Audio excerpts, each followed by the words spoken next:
Good morning to all. आज हम start करने वाले हैं नेशनल इनकम। ठीक है, सबसे इम्पॉर्टेंट टॉपिक है जिसमें से क्वेश्चन बनते ही बनते हैं, है ना। तो आज स्टार्ट करते हैं नेशनल इनकम, जिसमें से स्टार्टिंग करेंगे कुछ बेसिक कंसेप्ट से। ठीक है, अब बेसिक कंसेप्ट क्या है देखिए। सबसे पहले जो हमारे गुड्स का क्लासिफिकेशन है, जो उपभोक्ता वस्तुओं को इस्तेमाल करता है, उनके उनके यूज़ करने की जो क्या है कैटेगरी है, मतलब कितने तरीकों से वो उनको इस्तेमाल करता है। ठीक, तो कैटेगरीज में देखिए, फर्स्ट जो क्लासिफिकेशन है वो दो तरीके का है। एक तो है इंटरमीडिएट गुड और एक है फाइनल गुड्स। ठीक, जो इंटरमीडिएट गुड्स होते हैं वो कौन से गुड्स होते हैं, नाम से ही लग रहा है ना आपको इंटरमीडिएट। इंटरमीडिएट का मतलब क्या होगा, जो बीच में इस्तेमाल हो रहे हैं, और फाइनल मतलब जो आखिरी में इस्तेमाल हो रहा है। सिंपल सी बात है ना।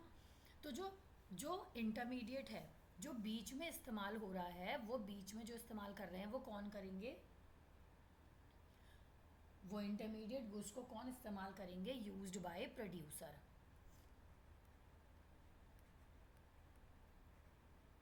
जो सामान बनाने वाला है वो इस्तेमाल करेगा इंटरमीडिएट गुड। ठीक है, और फाइनल गुड आखिरी आखिरी कंजप्शन कौन करेगा, यूज्ड बाय कंज्यूमर,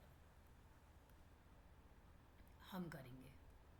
ठीक है, मतलब अगर ब्रेड ब्रेड मैंने खाने के लिए ली है, मतलब मैं ब्रेड का कोई और इस्तेमाल, एक्स्ट्रा इस्तेमाल नहीं कर रही हूँ, सिर्फ खाने के लिए कर रही हूँ, कंजप्शन के लिए कर रही हूँ, तो वो मेरा क्या होगा, फाइनल गुड। ठीक है, वो मेरा क्या होगा, फाइनल गुड। और इंटरमीडिएट गुड क्या होगा, वही ब्रेड अगर रीयूज हो रही है, वही ब्रेड अगर रीसेल हो रही है, मतलब उसी ब्रेड से क्या बन रहा है, उसी ब्रेड से अगर हम क्या बना रहे हैं, केक बना रहे हैं, तो वही ब्रेड क्या बन जाएगी, इंटरमीडिएट गुड। ठीक है, जो वस्तुएं हमारे खाने के इस्तेमाल में होती हैं, जिनका आखिरी कंजप्शन होता है, लास्ट कंजप्शन होता है, वो क्या होता है, फाइनल गुड। और जो चीज़ें रीयूज होती हैं या रीसेल होती हैं, वो क्या होता है इंटरमीडिएट गुड। ठीक है, अब जो फाइनल गुड है वो दो लोग खरीदेंगे। एक तो कौन खरीदेगा फाइनल गुड को, एक तो खरीदेगा कंज्यूमर। कौन खरीदेगा, कंज्यूमर, उपभोक्ता खरीदेगा। और दूसरा कौन खरीदेगा, प्रोड्यूसर। दूसरा कौन खरीदेगा, प्रोड्यूसर। ठीक है, बनाने वाला। ठीक है, उपभोक्ता कंज्यूम करने वाला, प्रोड्यूसर बनाने वाला। तो अब जब कंज्यूमर खरीदेगा तो वो तो खाएगा सामान को, पहनेगा, इस्तेमाल करेगा। प्रोड्यूसर खरीदेगा तो वो क्या खरीदेगा, कैपिटल खरीदेगा। मतलब अगर मशीनरी, अब मशीनरी हम तो नहीं खरीद सकते, वो अपने इस्तेमाल के लिए ऐसी चीज़ें खरीदेगा जिससे कि वो कुछ नया बना सके। क्या खरीदेगा, जिससे वो नया बना सके। वो ऐसी चीज़ों को परचेस करेगा, परचेस फॉर फर्दर प्रोडक्शन। वो ऐसी चीज़ें परचेस करेगा जिससे वो आगे भी कुछ नया क्या बना सके, कुछ नया बना सके। ठीक है, जैसे जैसे एग्जाम्पल में उसने क्या किया, एक कार परचेस करी, एक कार परचेस करी, किसके लिए, बाय अ, कहाँ से करी, by a taxi driver to be used as taxi. और वो उसको किस में लगा दिया, उसने किस में लगा दिया उसको, उसने टैक्सी में लगा दिया। एक कार परचेज करी, ड्राइवर को देके उसको टैक्सी में लगा दिया। तो कार क्या हो गई, कैपिटल गुड हो गई। और उसने उसको फर्दर प्रोडक्शन, अब उससे वो आगे पैसे कमाएगा। जिस चीज़ से हम आगे और लगा के पैसा कमाते हैं वो होता है वो चीज़ें कौन खरीदता है, प्रोड्यूसर। और जिससे सेटिस्फेक्शन लेते हैं, जिससे हम क्या लेते हैं, सेटिस्फेक्शन लेते हैं।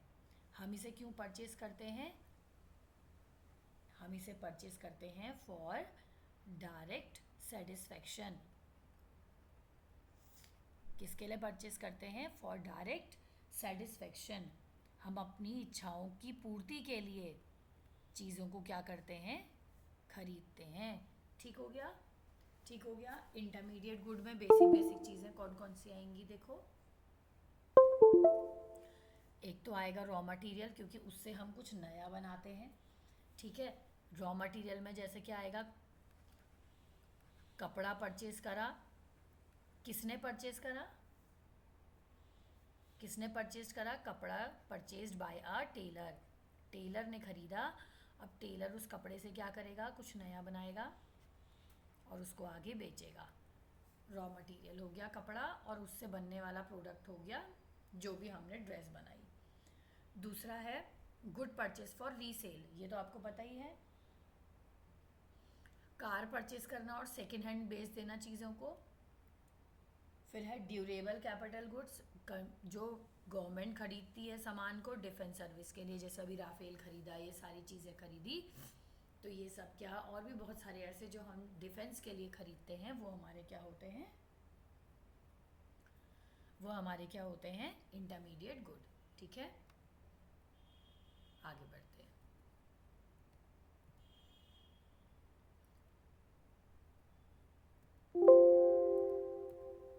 ठीक है, अब आता है, अब आता है डिफरेंस डेप्रिसिएशन और कैपिटल लॉस। अब क्या आता है, कुछ बेसिक बेसिक कंसेप्ट हैं जो हमें देखने ही देखने हैं। डेप्रिसिएशन और कैपिटल लॉस। डेप्रिसिएशन क्या होता है, जो डेप्रिसिएशन होता है वो एक्सपेक्टेड होता है।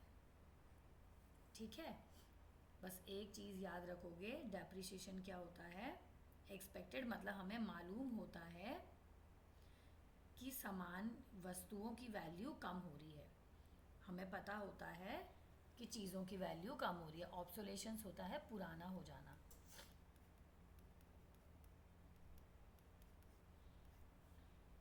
ठीक है, या उसका यूज़ ना होना,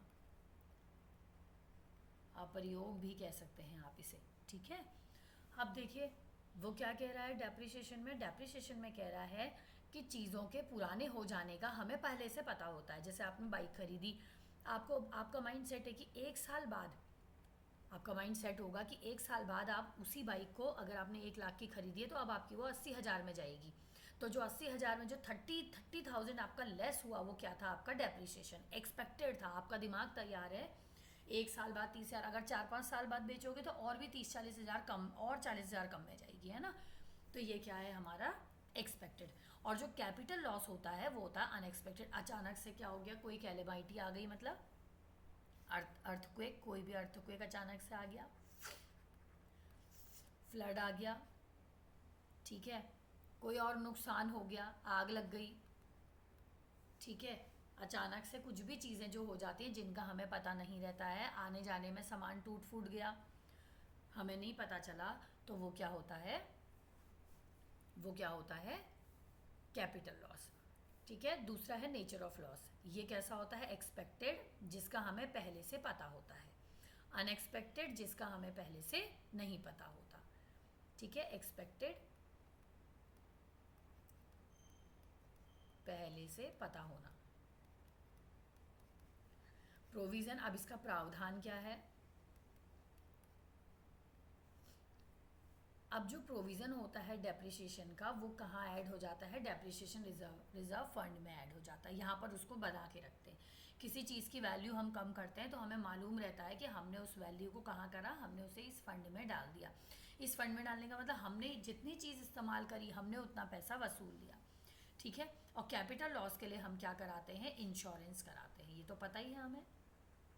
इसके लिए हम क्या कराते हैं, इंश्योरेंस। देखो जब भी आप कोई बड़ी चीज़ खरीदते हो, कार खरीदते हो, बाइक खरीदते हो, स्कूटी खरीदते हो, आप उसके इंश्योरेंस कराते हो। क्यों, क्योंकि आपको नहीं पता कि अगर अचानक से इसमें कुछ नुकसान होता है तो उसकी भरपाई कैसे होगी। तो हम इंश्योरेंस कराते हैं, जिससे कि हमको क्या हो जाता है, लास्ट में बेनिफिट हो जाता है, इंश्योरेंस के थ्रू हमें उसका पैसा मिल जाता है। अब आते हैं NFIA और नेट एक्सपोर्ट। अब NFIA क्या होता है, पहले तो इसकी फुल फॉर्म देख लेते हैं, net factor income from abroad. नाम से ही लग रहा है ना, अब्रॉड से आई हुई इनकम NFI है। ठीक है, ये फॉर्मूले में भी पढ़ लेंगे, अभी आगे अगली वाली वीडियो में मैं फॉर्मूले बना दूंगी सारे के सारे, तो आप उसमें फॉर्मूले से कर लेंगे।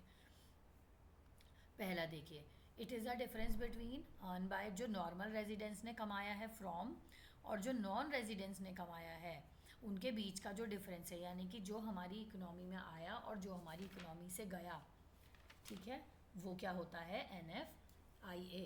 मतलब NFIA बराबर क्या होता है, फ्रॉम -2। फ्रॉम मतलब जिसको दे रहे हैं, है ना, तो मतलब इनकम रिसीव्ड हो रही है फ्रॉम अब्रॉड, इनकम रिसीव हो रही है फ्रॉम, अब कौन सी इनकम है, फैक्टर इनकम है। फैक्टर मीन्स मेहनत, याद रखेंगे। और टू में क्या होगा, टू में क्या होगा, factor income,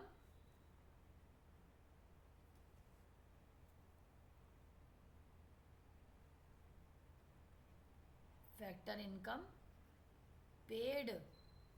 paid to abroad. देखो जब हम लिफाफे में टू लिखते हैं, जब हमें कभी भी लिफाफा देना होता है ना किसी को, तो हम क्या लिखते हैं, टू जिसका भी नाम है, तो मतलब हम क्या कर रहे हैं, उसको पेड कर रहे हैं। और लास्ट में हम लिखते हैं फ्रॉम, फ्रॉम अपना नाम, जैसे मैं लिखूंगी कृति, फ्रॉम कृति, तो मतलब मैं क्या कर रही हूँ, दे रही हूँ, और मेरे को क्या हो रहा है, रिसीव हो रहा है। याद रखेंगे, हाँ, फ्रॉम में हमेशा देने वाले का नाम आता है, यानी कि, और टू में हमेशा लेने वाले का नाम आता है। फैक्टर इनकम टू, देखो टू के साथ क्या लग रहा है, पेड, टू पेड, ठीक है, और फ्रॉम के साथ क्या लगेगा, रिसीव्ड, ठीक है, मतलब मेरे पास था, मेरे से जा रहा है, ठीक है। अब देखो फ्रॉम, अगर इंडिया में जो इनकम आई और इंडिया ने जो पेड करी, उसका जो माइनस होगा वो हमारा क्या होगा, NFIA, ठीक है। तो NFIA क्या हो गया, NFIA हो गया receive minus paid from, keyword है ये इसका, -2। अगर फ्रॉम दिया है, टू नहीं दिया, तो टू को जीरो मान लोगे, मतलब दिया होगा इनकम रिसीव्ड फ्रॉम अब्रॉड, और टू नहीं दिया है तो जीरो मान लो। अगर दिया है इनकम पेड टू अब्रॉड, तो उसमें नंबर लिख देना और रिसीव को जीरो मान लेना, ठीक है। ये नेशनल इनकम का पार्ट होता है, क्योंकि उसमें आना और जाना दोनों तरीके की इनकम कैलकुलेट हो रही हैं, और ये सिर्फ क्या होता है, इंपोर्ट माइनस एक्सपोर्ट,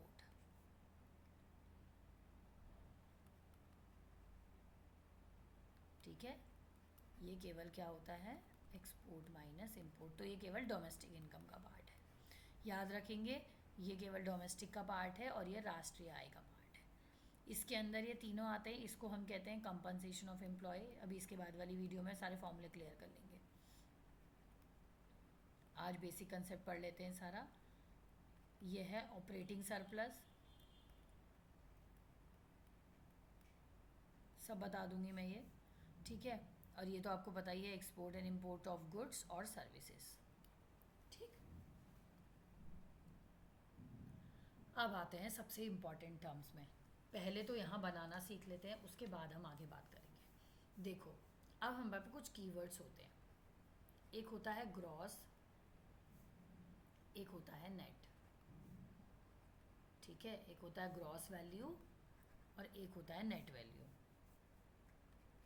फिर दूसरा क्या होता है, दूसरा होता है फैक्टर कॉस्ट, और इसी के साथ होता है मार्केट प्राइस। देखो ये सारे वर्ड आपको यहाँ लिखे हुए मिल रहे होंगे। और थर्ड होता है डोमेस्टिक इनकम, और होता है नेशनल इनकम। बस इन्हीं से हमारी सारी चीज़ें बनेंगी, ठीक हो गया। Gross value, net value, factor cost, market price, domestic income, national income. अब देखो ग्रॉस क्या होता है, सबसे पहले समझो। ग्रॉस होती है परचेजिंग वैल्यू, ग्रॉस क्या होती है, ग्रॉस क्या होती है, परचेजिंग वैल्यू। अब परचेजिंग वैल्यू का मतलब क्या है, अभी तुमने कोई चीज़ कितने रुपए में खरीदी, परचेजिंग वैल्यू। मानो एक फ़ोन आपने 10,000 का खरीदा, ठीक हो गया, और नेट होती है एक्चुअल वैल्यू। एक फ़ोन तुमने 10,000 का खरीदा आज, ना सॉरी, आज से 4 साल पहले तुमने एक फ़ोन खरीदा था 10,000 रुपये का। आज उस फ़ोन की कीमत कितनी होगी, कम होगी या ज़्यादा होगी? ग्रॉस से नेट में आएंगे। ग्रॉस मतलब मैंने फ़ोन खरीदा था 10,000 में, अब आज उसकी वैल्यू कितनी होगी? 5,000 हो जाएगी। तो 10 से हम 5 में आ गए, मतलब कुछ कम हो गया, माइनस हो गया, कुछ कम हो गया, ठीक है। 10 से 5 में आ गए ना, डिजिट कम हो गई, तो मतलब कुछ कम हो गया। अब जो कम हुआ वो क्या कम हुआ? डेप्रीशिएशन। क्या कम हुआ? डेप्रीशिएशन। क्योंकि आपने जो चीज़ का इस्तेमाल किया, अभी मैंने क्या कहा, कोई भी चीज़ आप महंगी कितने की भी खरीदो, अगर उसे इस्तेमाल करने के बाद बेचोगे तो उसकी वैल्यू कम हो जाती है। क्यों कम हो जाती है? डेप्रीशिएशन की वजह से उसकी वैल्यू कम हो जाती है। क्या लग गया इसमें? डेप्रीशिएशन। माइनस हो गया, तो जस्ट जब अपोजिट आओगे तो क्या हो जाएगा? Plus depreciation. ग्रॉस से जब नेट में जाओगे तो माइनस डेप्रीशिएशन, और नेट से जब ग्रॉस में आओगे तो प्लस डेप्रीशिएशन। इतना समझ में आ गया? इतना समझ में आ गया? पहले जो जरूरी है, इतना समझ में आ गया ना?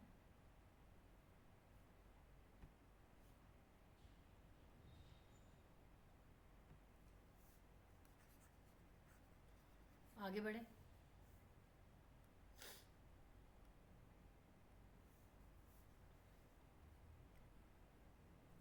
ठीक है,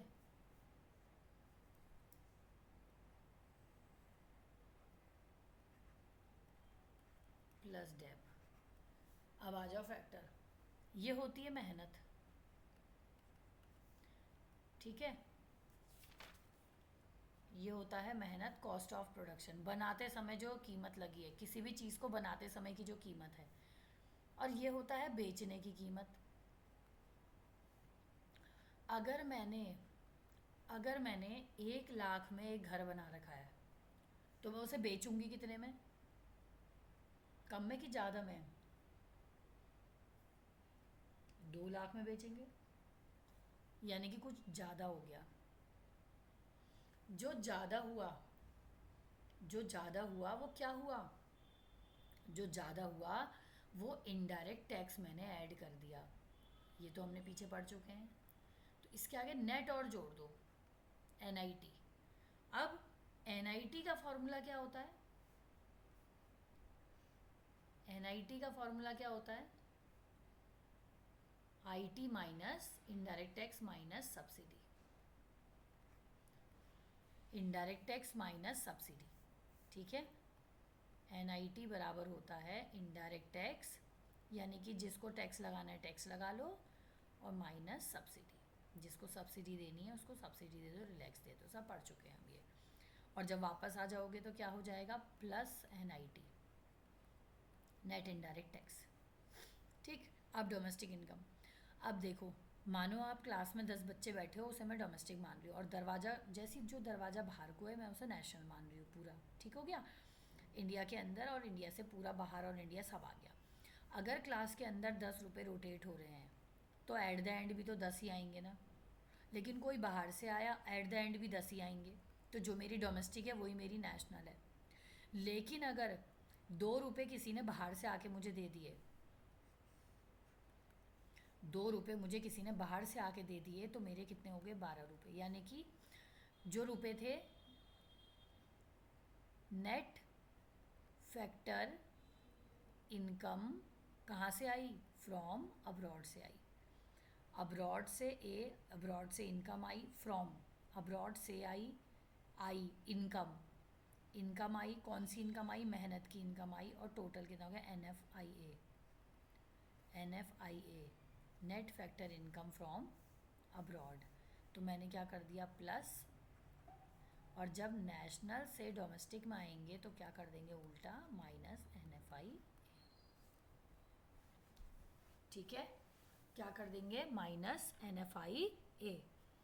डोमेस्टिक इनकम से नेशनल इनकम में आएंगे तो प्लस NFIA, और अगर नेशनल से डोमेस्टिक बाहर से अंदर की ओर आएंगे तो माइनस करेंगे, अंदर से बाहर की तरफ पैसा होगा तो प्लस करेंगे। ठीक हो गया। अब फटाफट जो इम्पोर्टेंट चीज़ें हैं, डेफिनेशन ये आपको एज इट इज़ याद करनी है। ठीक है, GDP MP क्या होता है, अभी पढ़ा था हमने, gross domestic product at market price.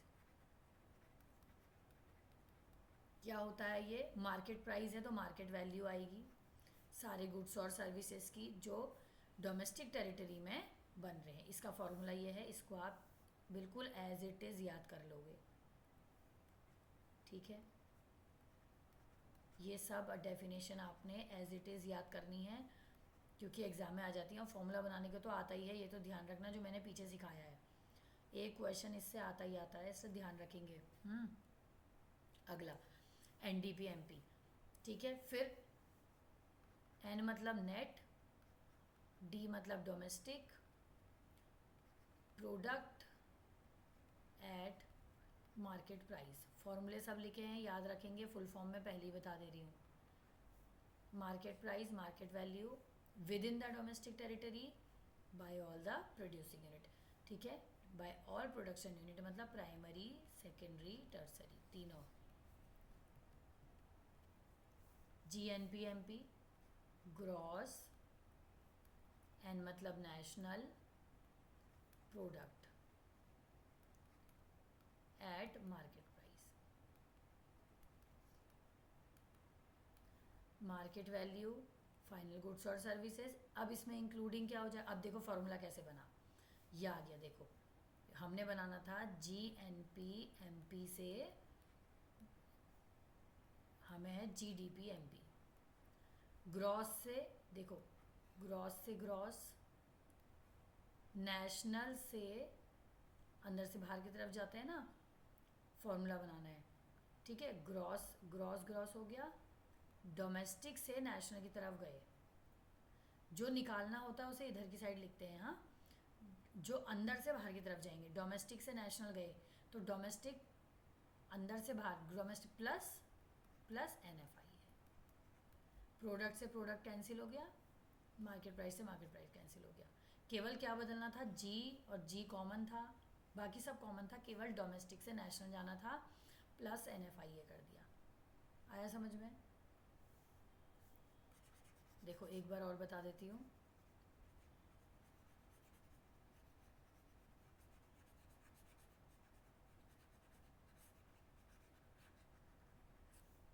जो भी बाहर की तरफ लिखा होगा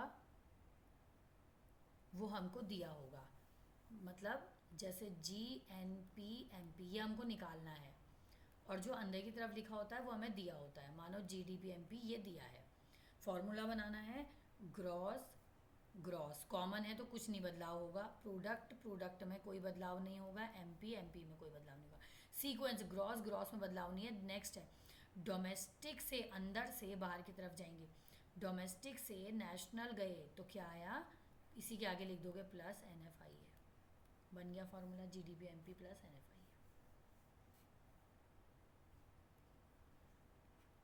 ठीक है, अगला NNP, N मतलब नेट। पहले देखो सबसे आगे का जो वर्ड होगा ना, ये वाला, ये वाला, या ये या तो ग्रॉस होगा या नेट होगा, और जो बीच वाला होगा वो या तो नेशनल होगा या डोमेस्टिक होगा। ठीक है, बाकी आपको पता ही है। नेट, नेशनल, सबसे पहला वाला ग्रॉस या नेट, G या N, दूसरा वाला N या D, नेशनल या domestic. Net national product at market price. ठीक है, market value, domestic territory, formula बना दो। अब देखो क्या निकालना है, NNP MP ये निकालना है, और दिया क्या है, GNP MP। ठीक है, तो ग्रॉस ग्रॉस से नेट में गए पहला ही, तो माइनस डेप्रिसिएशन, बाकी सब कॉमन है। ठीक है, फिर यहाँ देखो ग्रॉस से नेट में गए माइनस डेप्रिसिएशन, फिर डोमेस्टिक से नेशनल में गए, डोमेस्टिक से नेशनल में गए प्लस NFI है, ठीक है। दूसरा देखो, NNP MP निकालना था, हमें दिया होगा GDP MP एग्ज़ाम में, और फॉर्मूला बनाना होगा तो फॉर्मूला बता दिया जाएगा कि इसका फॉर्मूला ये है नहीं है। तो ग्रॉस से नेट में गए, ग्रॉस से नेट माइनस डेप्रिसिएशन, डोमेस्टिक से नेशनल में गए प्लस NFI है। नेट डोमेस्टिक से नेशनल मतलब छोटे से बड़े की तरफ जा रहे हैं, मतलब अब्रॉड से इनकम आ रही है, net factor income from abroad, ठीक। NDPFC क्या कहा था मैंने, जो पहला होगा उसे हम क्या कहेंगे, नेट, दूसरा होगा domestic product at factor cost, और ये हो गया नेट वैल्यू एडेड, ठीक है। और इसी को ही हम क्या भी कहते हैं, ये भी कहते हैं, मतलब चाहे NDPFC दिया हो चाहे NVFC दिया हो, NVA की जगह GVA आ जाएगा फिर, ठीक है। दूसरा क्या होगा, net value added at factor cost, अभी पढ़ेंगे, प्रोडक्शन मैटर है, net value added at factor cost, ठीक, जिसमें सारी फैक्टर इनकम आ जाएंगी, डोमेस्टिक टेरिटरी के अंदर प्रोड्यूस होने वाली। ये तीनों का डिटेल अभी फिर पढ़ेंगे, COE OS और MI, ठीक है। या हल्का फुल्का मैं आपको यहीं पे ही बता देती हूँ कि कंपनसेशन ऑफ एम्प्लॉय क्या होता है।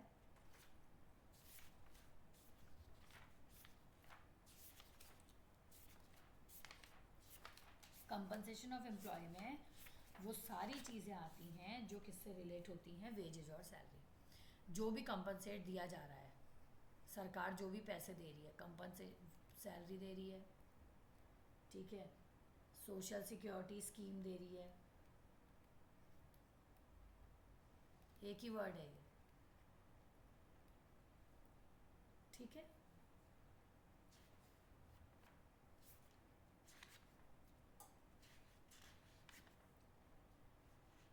रेंट रॉयल्टी भी देती है। और ऑपरेटिंग सरप्लस क्या होता है, ऑपरेटिंग सरप्लस को दो पार्ट्स में डिवाइड करा, चलो अब आगे वाले फॉर्मूले पढ़ लेंगे, हल्का फुल्का बता देती हूँ। ऑपरेटिंग सरप्लस की दो कैटेगरीज होती हैं, एक होती है प्रॉपर्टी से मिलने वाली इनकम, एक होती है एंटरप्रेन्योर से मिलने वाली इनकम। जो प्रॉपर्टी से इनकम मिलती है वो कौन कौन सी होती है, रेंट, रॉयल्टी, इंटरेस्ट, ये तो मिलती है प्रॉपर्टी, इनकम फ्रॉम प्रॉपर्टी। और एंटरप्रेन्योर से कौन सी इनकम मिलती है, एंटरप्रेन्योर से मिलती है प्रॉफिट, डिविडेंड, ये भी एक तरीके का प्रॉफिट होता है, कॉरपोरेट टैक्स और कॉरपोरेट सेविंग, जिसको हम रिटेन अर्निंग भी कहेंगे, ठीक। फिर वही नाम देखो, GDP, पहला शब्द क्या होगा, ग्रॉस, D से domestic, product at factor cost. Formula ये हो गया, आप पूछने की ज़रूरत नहीं है, अपने आप बना लोगे। GDP N से केवल, नेट से ग्रॉस में जाएंगे तो प्लस डेप्रिसिएशन। नेक्स्ट GNP, पहला gross, N national, product eight factor cost, ठीक है। डेप्रिसिएशन, अब इसमें क्या लगेगा, देखो डेप्रिसिएशन लगेगा, depreciation during a year. NNP, फिर फर्स्ट हो गया नेट, दूसरा हो गया national, product eight factor cost, ठीक है। फैक्टर इनकम, जो नॉर्मल रेजिडेंस कमा रहा है, रेंट, वेजेस, इंटरेस्ट, ठीक है, during the period of 1 year, और कहाँ से, डोमेस्टिक टेरिटरी से या फिर अब्रॉड से। ठीक, क्लियर हो गया। ये सारी डेफिनेशन आपको ध्यान रखनी है। और सबसे इम्पॉर्टेंट चीज़ जो आपको याद रखनी है, that is the making of formulas. ठीक है, ये जो मैंने बताया ये बहुत बहुत इम्पॉर्टेंट है। यूपीएससी के एग्ज़ाम में भी इससे क्वेश्चन आया था, बेसिक पूछा था कि भाई एनडीपीएफसी से एनएनपीएफसी का फॉर्मूला बनाइए। ठीक है, तो बहुत छोटा सा 1 मार्क्स का क्वेश्चन होता है, आराम से ये आप कर लेना। ठीक है, नेशनल नेट से नेट हो गया, और यहाँ क्या करेंगे, नेशनल से डोमेस्टिक में जाएंगे तो क्या कर देंगे, क्या कर देंगे, नेशनल से डोमेस्टिक में जाएंगे तो क्या करेंगे, माइनस NFIA कर देंगे। बस बन गया फॉर्मूला। अगर मार्केट प्राइस आएगा तो ये भी बदल देना। ठीक है, चलिए, okay, bye bye, thank you.